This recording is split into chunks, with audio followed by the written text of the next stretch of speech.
Assalamualaikum warahmatullahi wabarakatuh. Halo semuanya, jumpa lagi dengan saya Chow Sing Sing, kurator dari Podcast Horror Night Story. Halo, apa kabar semuanya? Semoga kalian semua sehat-sehat ya.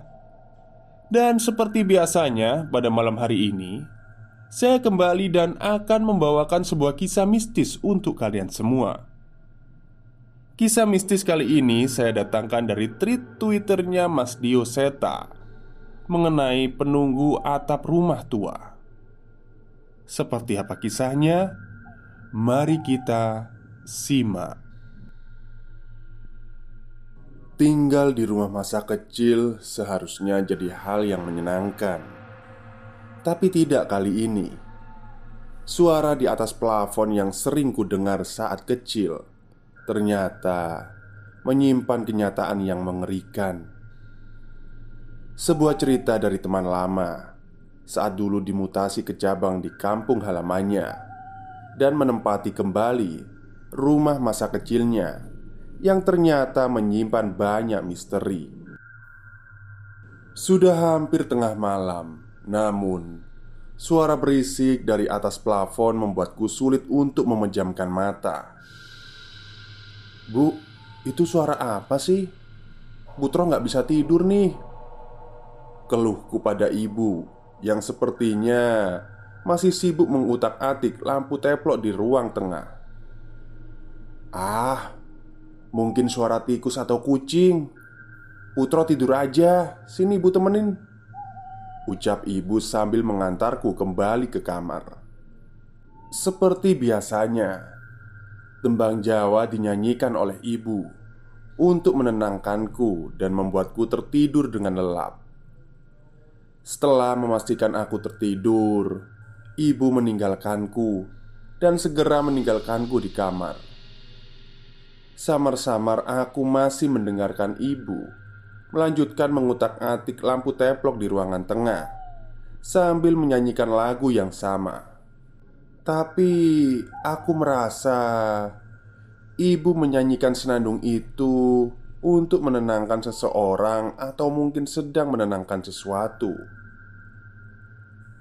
"Wah, selamat ya Mas Putro. Kabar baik nih, dapat promosi jabatan. Mutasinya ke kampung halaman," ucap temanku Nindi yang baru saja mendengar kabar soal promosi jabatanku. Hari ini aku menerima kabar yang tidak kusangka.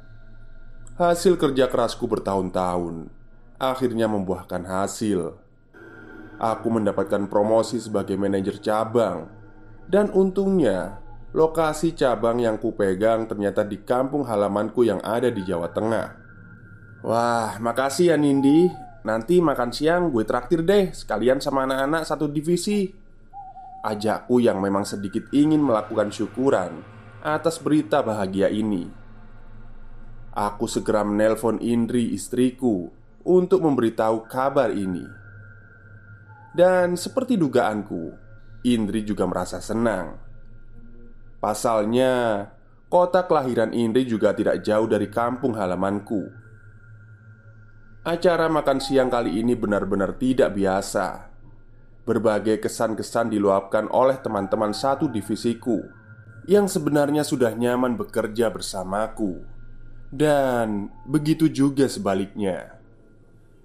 Benar-benar tidak disangka, minggu depan aku sudah tidak bekerja bersama mereka lagi.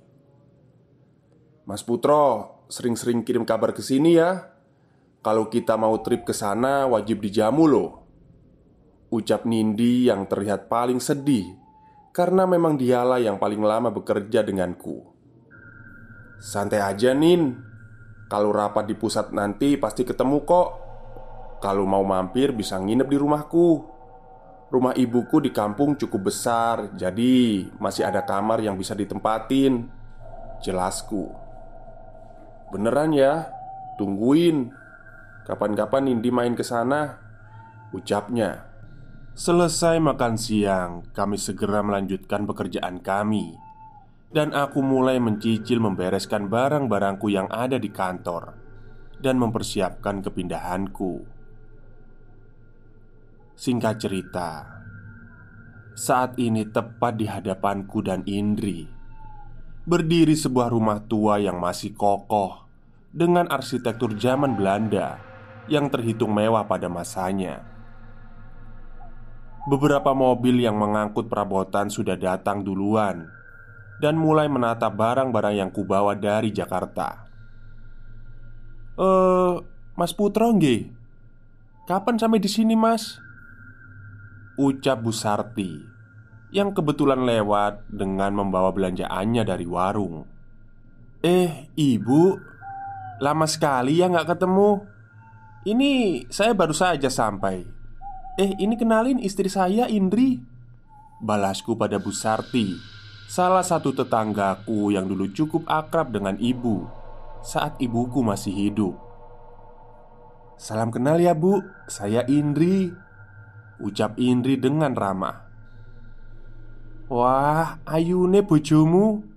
Semoga betah ya tinggal di sini. Kalau butuh apa-apa, bilang aja. Rumah ibu di ujung jalan. Putro juga tahu kok," lanjut Bu Sarti. "Iya Bu, terima kasih banyak. Nanti Indri izin ngerepotin ya," balas istriku. Setelah perbincangan singkat itu, kami memutuskan untuk masuk ke rumah dan menyusun barang-barang di rumah. Aku menyusuri ruangan demi ruangan, dan segera kenang-kenangan saat tinggal di rumah ini muncul memenuhi kepalaku. Enak ya Mas rumahnya, adem," ucap Indri. Syukurlah kalau Indri suka dengan rumah ini. Seandainya ia tidak suka tinggal di rumah ini pun, aku sudah siap untuk mencari kontrakan untuk kami tinggal. "Iya Indri, rumah ini plafonnya cukup tinggi, jadi sirkulasi udaranya bagus. Siang bolong begini gak panas kan?" Tepat sebelum maghrib, kami sudah selesai mengatur barang-barang kami di rumah. Beruntung, aliran air dan listrik masih lancar. Namun lampu yang terpasang masih lampu bohlam. Warnanya kuning dan menimbulkan suasana di rumah ini menjadi cukup remang-remang di malam hari. Aku menikmati kopi hitam buatan Indri sambil menikmati suasana rumah yang sudah lama tidak kutempati. Sementara Indri terdengar sibuk di dapur menyusun peralatan dapurnya. Saat sedang sendiri seperti ini, entah mengapa cahaya lampu yang remang-remang ini membuat perasaanku tidak nyaman. Namun, suara berisik Indri di dapur cukup mampu menemaniku untuk mengusir rasa gelisah yang muncul. Duk, duk, duk. Perlahan terdengar suara dari atas langit-langit rumah, seperti hewan yang melangkah dengan cukup keras. Aku sudah biasa mendengar hal ini. Memang, kata ibuku dulu, plafon rumah kami sering dilalui hewan. Mas, di atas itu ada suara apa?" Tiba-tiba Indri keluar dari kamar menanyakan mengenai asal suara itu. "Oh, itu paling suara tikus atau kucing," jawabku dengan santai. Tapi, tunggu dulu. Indri baru saja keluar dari kamar, bukan dari dapur. Kalau begitu, siapa yang ada di dapur yang suaranya terdengar sejak tadi? Aku segera berdiri dari kursi kayu tempatku menikmati kopi dan segera mengecek ke arah dapur. Kenapa Mas?" tanya Indri yang heran dengan kelakuanku. Aku tidak menjawab dan terus melangkah ke dapur. Tidak ada satupun peralatan yang berpindah di sana, dan semua masih tersusun rapi. Entah dari mana asal suara tadi. Aku melihat sekeliling dapur hingga terhenti di jendela yang mengarah ke kebun di belakang rumah. Samar-samar, aku seperti melihat ada yang bergerak dari arah luar dan segera ku hampiri jendela itu. Tapi aku tak melihat apa-apa saat mendekat. Namun, saat wajahku hampir menempel ke jendela itu, terjatuh sebuah kepala anak kecil berwajah pucat dengan posisi terbalik, dengan tangannya yang menggebrak kaca jendela dapur. Hihihihi. Makhluk itu tertawa melihatku yang terjatuh tak mampu melawan rasa kagetku. Seketika, seluruh tubuhku merinding dan panas dingin mulai menjalar ke seluruh tubuh. "Mas, ada apa mas?" tanya Indri yang heran dengan tingkah lakuku. Itu tadi ada anak kecil di luar," ucapku pada Indri dan segera mengecek ke arah jendela. "Mana? Gak ada apa-apa mas. Anak tetangga mungkin," tanya Indri. Tidak ada. Segera saja aku mengecek ke arah tempat Indri melihat. Namun, memang tidak ada apa-apa di sana. "Iya, mungkin mas salah lihat ya," ucapku yang berusaha tidak menjadikan ini hal aneh kepada Indri. "Istirahat aja mas. Mas masih capek mungkin. Kamarnya udah rapi kok," balas Indri. Hari demi hari berlalu seperti biasa. Indri terlihat mulai akrab dengan ibu-ibu tetangga, dan sepertinya ia juga betah tinggal di tempat ini. Beruntung tidak ada kejadian aneh lain yang terjadi semenjak kemunculan anak kecil di jendela itu. Hari ini aku pulang cukup terlambat. Kira-kira setelah maghrib aku baru sampai di rumah. "Indri, mas pulang," ucapku sambil membuka pintu. Terdengar suara langkah kaki mendekat ke arahku. Tapi tunggu, itu bukan suara langkah kaki istriku Indri. Suara langkah kaki itu terdengar di plafon rumah. Namun anehnya, tidak ada guncangan sama sekali di atas plafon. "Mas, kenapa mas?" tanya Indri yang segera menghampiriku dari dapur. Nggak apa-apa kok. Ini mas bawain martabak manis. Kamu doyan kan?" ucapku sambil menyerahkan martabak manis yang sepertinya cukup bisa membuatnya tersenyum. Seperti biasa, setelah pulang kerja, kami menyelesaikan makan malam dan nonton TV. Kami sengaja menikmati masa-masa ini sebelum saatnya nanti Tuhan mempercayakan momongan kepada kami. Sayup-sayup terdengar rintihan hujan menyentuh atap rumah. "Waduh mas, hujan. Kira-kira atap ada yang bocor nggak ya?" tanya Indri yang khawatir karena baru kali ini ada hujan semenjak kami tinggal di sini. "Ya udah siap-siap aja. Namanya juga rumah tua," jawabku. Belum sempat ke dapur untuk mengambil ember, tiba-tiba listrik lampu rumah mati. Aku segera menoleh keluar. Namun rupanya bukan rumah kami saja yang mati lampu. Aku bermaksud membeli lilin ke warung karena cahaya senter pasti tak bertahan lama. Namun rupanya hujan bertambah deras dan membuat kami untuk memutuskan bertahan di rumah dengan sisa lilin yang ada. Duk, duk, duk. Suara itu terdengar dari atas plafon lagi. Tidak seperti biasa. Kali ini suara itu terdengar seperti langkah kaki yang berjalan pelan. Mas, itu beneran suara binatang?" tanya Indri yang mulai ragu. "Iya Indri, suara itu memang sering terdengar sejak mas kecil," jawabku. Indri berusaha menerima jawabanku, walau wajahnya terlihat tidak yakin. "Mas, aku ke kamar mandi sebentar ya.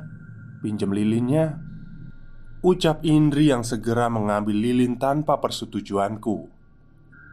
Seketika ruang tengah tempat kami menunggu terasa begitu gelap, ditemani dengan suara derasnya rintikan hujan.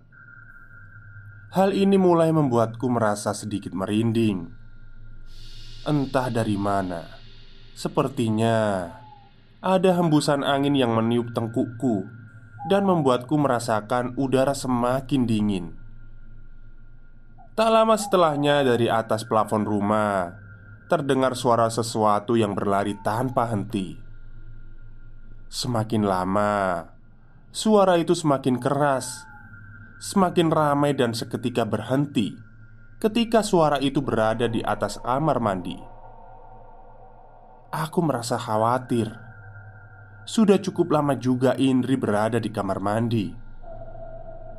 Segera aku menyusulnya dan membuka pintu kamar mandi. Tak seperti dugaanku, ruang kamar mandi ternyata gelap. Aku berusaha mencari keberadaan Indri, dan di dalam gelap samar-samar terlihat Indri terduduk lemas dengan memegang lilin yang sudah mati. Dan yang membuatku khawatir, mata Indri terlihat memandang ke atas tanpa henti. "Indri, kamu kenapa? Ada apa ini?" tanya aku yang cukup panik. Indri tidak menjawab. Ia masih terlihat terpaku dengan matanya yang terus memandang ke satu titik di atas. Merasa ada yang janggal, aku mengambil korek api dan mencoba menyalakan lilin yang ada di tangan Indri. "Jangan mas, jangan nyalain lilinnya," ucap Indri dengan suara yang bergetar. "Kenapa Indri? Sini biar mas periksa," balasku yang dengan segera merebut lilin dari tangan Indri dan menyalakannya. Rupanya aku melakukan hal yang salah. Saat lilin menyala, terlihat tepat di lubang yang menghubungkan ke plafon rumah di kamar mandi. Di sana tergantung kepala seorang perempuan dengan rambut panjangnya yang menjuntai ke bawah. Makhluk itu mengayun-ngayunkan kepalanya ke kanan dan ke kiri, dengan lobang di tempat yang seharusnya ada bola mata. "Setan," ucapku yang merasa panik dengan kemunculan kepala itu.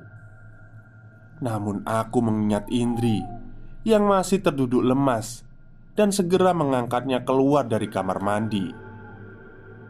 Seketika listrik di rumah kembali menyala. Aku segera menyalakan semua lampu yang berada di rumah untuk menghilangkan rasa panik kami. Namun tetap saja suara derasnya hujan masih membuatku merasa gelisah. Sekali lagi aku menoleh ke kamar mandi yang lampunya telah menyala dan menengok ke atas. Namun makhluk itu sudah tidak ada di sana. "Udah gak ada, Ndri. Tenang aja," ucapku sambil memberikan segelas air putih untuk menenangkannya. Itu tadi apa, mas?" tanyanya dengan suara masih bergetar. "Mas juga gak tahu. Coba nanti mas cek ke atas deh," jawabku. Sebenarnya aku juga cukup takut. Namun jika tidak kupastikan, aku takut Indri akan menjadi trauma. "Hati-hati ya mas." Setelah mempersiapkan tangga, aku naik ke atas plafon dengan membawa senter dengan sisa baterai seadanya. Tembok-tembok dinding kamar rupanya dibangun sampai ke atas, sehingga plafon rumah ini terlihat seperti terpisah beberapa ruangan. Duk, duk, duk. Suara itu terdengar lagi lebih dekat denganku. Rupanya memang benar suara itu berasal dari tempat ini. Namun aku tidak berhasil menemukan sumber suara itu. "Sakit," terdengar suara mendekat ke arahku. Seketika aku merasa merinding. Aku memutuskan kembali untuk turun. Namun, lampu senterku tiba-tiba mati. "Tolong, sakit." Dengan panik, aku merangkak menuju lubang tempatku naik ke atas. Namun, entah mengapa, aku tidak pernah sampai kembali ke sana. Aku merasa lelah, berhenti dan menoleh ke belakang. Dan kali ini, aku tidak bisa menahan rasa takutku saat melihat seorang anak perempuan berambut panjang bertelungkup di lantai dengan mengangkat wajahnya yang tidak memiliki mata dan digantikan dengan darah yang bercucuran dari kedua lubang matanya. Duk. Terdengar suara tangan makhluk itu memukul lantai plafon dan menyeret tubuhnya yang ternyata sudah tidak memiliki kaki. Duk. Lengan satunya menyusulnya hingga tubuhnya maju mendekat ke arahku. "Setan, Ri, ini setan!" teriakku yang kuharap didengar oleh Indri. Aku berusaha berdiri dan berlari menjauh dari wujud mengerikan makhluk itu, hingga sampai ke salah satu sudut dinding di dekat kamar yang dibangun hingga ke atas plafon. Tanpa sengaja, kakiku tersandung sebuah benda yang sepertinya ku kenal. Lampu teplok. Lampu ini persis mirip dengan milik ibuku dulu. Dengan korek api yang masih ada di kantongku, aku menyalakan lampu itu, berharap ada cukup cahaya yang bisa menuntunku kembali ke bawah. Dan beruntung, masih ada sedikit minyak di lampu ini, sehingga perlahan cahaya kuning remang menerangi ruangan ini. Sayangnya ternyata ini juga bukan hal yang baik. Dari balik kegelapan samar-samar terlihat seorang nenek dengan wajah hitam dan sudah sangat berkeriput, berdiri menatapku dengan tajam dari ujung ruangan. Aku tidak bisa lagi menahan rasa takutku. Wajah nenek itu terlihat sangat marah, dengan mata yang terus menatap tajam ke arahku. "Tolong, sakit." Sekali lagi, suara hantu wanita yang merayap itu. Ia terus berusaha menuju lubang tempatku naik. Dengan lampu teplok yang kubawa, aku berjalan dengan hati-hati untuk meninggalkan atas plafon yang mengerikan ini dan turun ke bawah. "Indri, kita harus cari bantuan," ucapku yang segera mencari Indri dan bermaksud untuk membawanya pergi. Namun, Indri tidak membalas ucapanku sama sekali.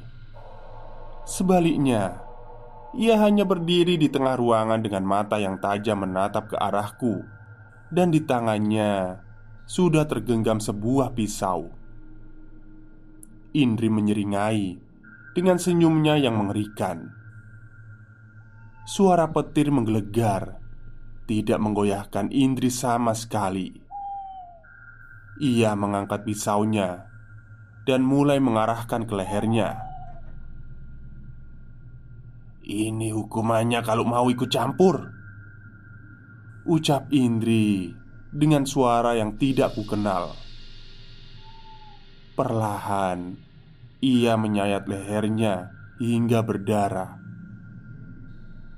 Dengan sigap aku menahan tangannya, namun tenaganya terlalu besar hingga beberapa kali dia mementalkanku. Aku tidak menyerah dan terus berusaha melepaskan pisau itu dari tangannya.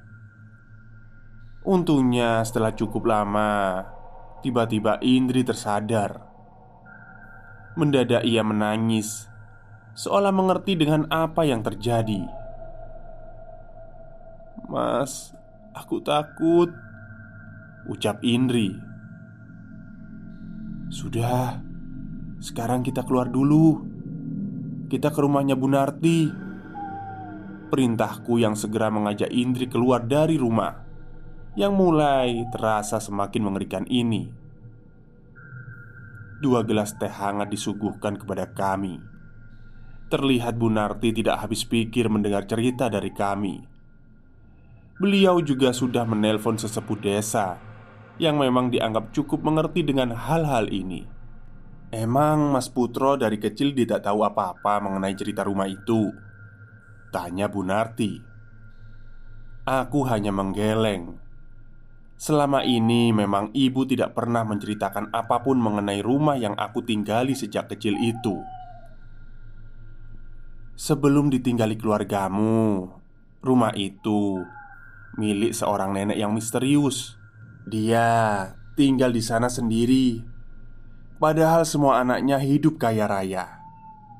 Semua kebutuhannya dipenuhi oleh anak-anaknya yang seminggu sekali datang ke sana. Ada kabar nenek itu menjaga sesuatu yang berada di sana. Setelah nenek itu meninggal, rumah itu dijual oleh anak-anaknya dan dibeli oleh keluargamu." Begitu kata Bu Narti. Indri menatap ke arahku. Namun aku meyakinkannya bahwa aku tidak mengetahui sama sekali mengenai cerita ini. Selang beberapa lama, seorang pria tua berjanggut putih, namanya Pak Sadi, datang ke rumah Bu Narti. Dia adalah sesepuh desa yang diceritakan oleh Bu Narti tadi. Saya Pak Sadi. Saya akan coba membantu sebisa saya ya," ucap Pak Sadi yang merasa prihatin melihat keadaan Indri. "Iya Pak Sadi, saya mohon bantuannya," pintaku dengan hormat ke seseorang yang kurasa cukup bijak itu. Kami memutuskan untuk meninggalkan Indri bersama Bu Narti untuk menghindari kejadian tadi dan membawa beberapa pemuda desa untuk berjaga-jaga apabila terjadi sesuatu pada aku dan Pak Sadi. Saat semua persiapan sudah siap, kami berangkat menuju rumah. Saat sampai di rumah, semua terasa sangat wajar. Pak Sadi berkeliling rumah dan tidak menemukan kejanggalan apapun, hingga terdengar kembali suara dari langit-langit rumah. Aku tidak lagi membayangkan ini sebagai suara binatang. Yang terlintas di kepalaku, ini adalah suara hantu wanita tanpa kaki yang menyeret tubuhnya menjauh dari hantu nenek tua itu. "Ada suara Pak Sadi," ucapku. Dengan segera Pak Sadi membacakan doa-doa dan ayat suci. Namun tidak ada apapun yang terjadi. Sesekali suara dari atas plafon semakin terdengar, hingga kami memutuskan untuk naik ke atas, berbekal senter dengan baterai yang sudah penuh. Kami berdua menyusuri plafon mencari sosok yang sebelumnya kulihat. Namun tidak kami temukan apapun di sana. "Benar di sini Pak Putro?" tanya Pak Sardi. "Iya Pak, di sini," ucapku yang heran karena tidak menemukan makhluk-makhluk itu. Aku mencari sekeliling. Namun tiba-tiba aku teringat lampu teplok yang kemarin kunyalakan. "Pak, kemarin saya melihat mereka saat menyalakan lampu ini," ceritaku pada Pak Sadi. "Ya sudah, sekarang nyalakan," balasnya sambil mematikan senter yang ia pegang. Seketika ruangan plafon ini semakin gelap. Namun tak lama kemudian, cahaya remang-remang dari lampu teplok ini mulai memenuhi ruangan. Dan benar saja, terlihat sesosok makhluk di ujung ruangan. Nenek tua berkulit hitam dengan keriput yang sepertinya menatap kami dari ujung ruangan itu. Tak hanya itu, tangannya menggenggam rambut hantu perempuan yang tidak memiliki kaki dan mencegahnya untuk kabur. "Ini terlalu mengerikan, Nak Putro," ucap Pak Sadi. "Maksudnya Pak, Pak Sadi nggak bisa nolongin kami?" tanyaku memastikan. Bukan itu. Cerita mengenai kedua makhluk inilah yang mengerikan," jelas Pak Sadi. Tanpa menunggu lama, Pak Sadi berjalan mendekati makhluk itu. "Lungo, pergi kalian!" teriak nenek itu. Bukannya mundur, Pak Sadi malah semakin mendekat. Mbah Sirnem, sudah Mbah, ikhlaskan. Mbah tidak harus mengikuti kemauan anak-anak Mbah," ucap Pak Sadi yang tidak ku mengerti sama sekali. "Anak-anakku tidak boleh menderita," kata nenek tua itu. Rupanya sewaktu hidup, anak-anak Mbah Sirnem melakukan pesugihan untuk memperkaya diri mereka dengan menumbalkan seorang wanita.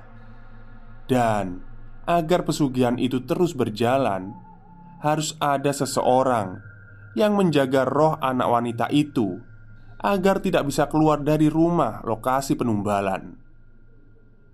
Mbah Sirnem yang sangat sayang dengan anak-anaknya merelakan dirinya untuk menjaga roh anak wanita itu. Untuk itu, sebelum mati, Mbah Sirnem dan anak-anaknya memotong kaki anak itu agar rohnya sulit untuk berjalan keluar dari rumah ini. Pak Sadi, jadi suara yang saya dengar setiap malam itu suara anak ini yang berusaha kabur dari hantu nenek itu, tanyaku kepada Pak Sadi. Pak Sadi hanya mengangguk. Aku segera berpikir, mungkin ibu tahu mengenai hal ini, tapi ia tidak mampu menyelesaikan masalah ini, sehingga ia hanya mampu menenangkan hantu wanita ini dengan menyanyikan lagu pengantar tidur untuknya. Dengan segera Pak Sadi membacakan doa-doa, dan hal itu membuat Mbah Sirnem terlihat meronta. Pak Sadi seperti berusaha melepaskan kutukan yang mengikat Mbah Sirnem. "Ambil dan kumpulkan kerangka di bawah kaki makhluk ini dan lemparkan ke warga desa di bawah," ucap Pak Sadi cepat. Aku menoleh ke arah wanita itu, dan benar saja ada setumpuk benda seperti tulang belulang di bawah rohnya. Aku mencoba menahan rasa takutku dan mengikuti perintah Pak Sadi. Dengan doa yang dibacakan oleh Pak Sadi, nenek tua itu tidak mampu berbuat apa-apa padaku. "Sekarang minta warga untuk menguburkan kerangka anak itu dengan layak. Sementara saya akan membacakan doa-doa untuk roh Mbah Sirnem yang telah diperdaya oleh anak-anaknya ini," perintah Pak Sadi. Dengan cepat kami mengumpulkan kain tulang-tulang itu dan kuturunkan ke bawah. Aku mencari kain kafan dan menguburkannya di pemakaman desa. Pak Sadi yang sudah selesai dengan urusannya di loteng segera turun ke bawah dan membantu kami mendoakan jasad yang seharusnya dikuburkan dengan layak sedari dulu. Mohon maaf Pak Sadi, kira-kira apa sudah aman sekarang?" tanyaku. Pak Sadi mengangguk. "Setelah hantu anak itu tenang, harusnya roh Mbak Sirnem sudah tidak lagi terlihat. Ya, semoga doa-doa dari saya bisa menenangkannya," jelas Pak Sadi yang mengajakku untuk menginap di rumahnya hingga aku dan Indri benar-benar tenang. "Terima kasih banyak ya Pak Sadi, saya merasa sangat terbantu," ucapku yang bersiap meninggalkan rumah Pak Sadi saat pagi mulai datang. "Gak usah sungkan-sungkan Nak Putro, kita akan tetangga. ibumu dulu juga baik sama kami. Sudah wajar kita saling membantu," ucap Pak Sadi. "Iya pak, saya mohon pamit dulu ya pak.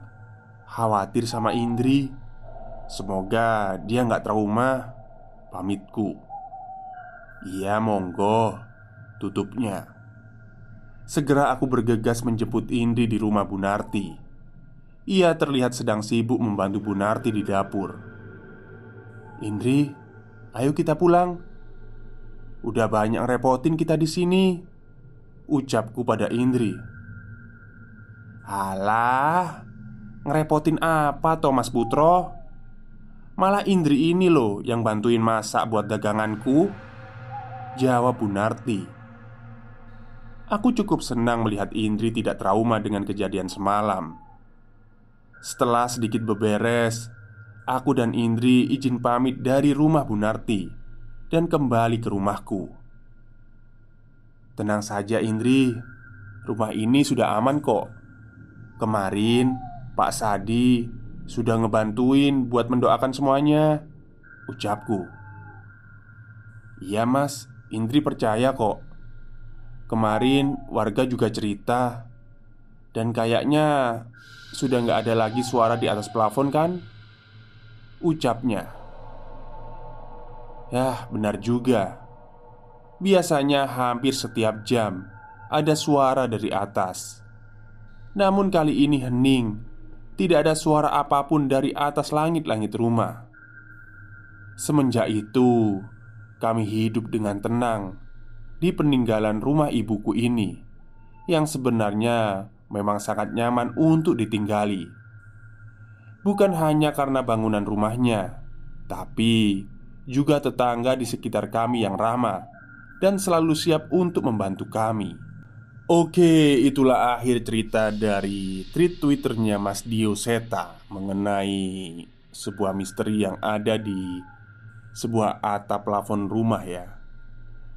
Jadi rumah dulu itu besar-besar, sampai plafonnya itu mungkin bisa dibuat kayak ruangan gitu ya. Ya saya bisa membayangkannya sih. Oke, mungkin itu saja cerita pada malam hari ini. Semoga kalian semua terhibur. Selamat malam dan selamat beristirahat.